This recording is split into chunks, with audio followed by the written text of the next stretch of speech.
Hello guys, welcome back to my YouTube channel. Please do not forget to subscribe to the channel and like the video. Coming up on Umkhokha on Monday, the aftermath, the commotion and violence amongst Amajudea claim an innocent life.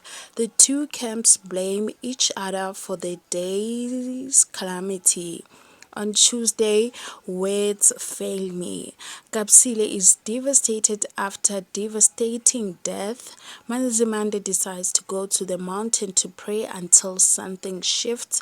Spamandla and Khulekani served with the summons from the court.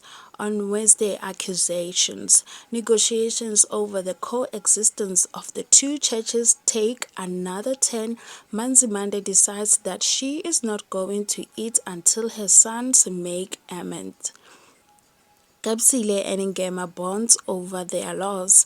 On Thursday, there is only one Mkhululi. One of the two Mkhululis refuses coexisting. Mabusi and Nokbonga's plan to make Manzimande eat backfires, and Ndlovu's wives face the music for accusing him.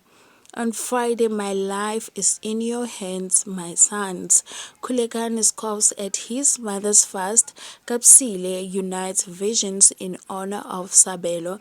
Mazungu thinks Nokbonga is on a train to nowhere. Thank you for watching.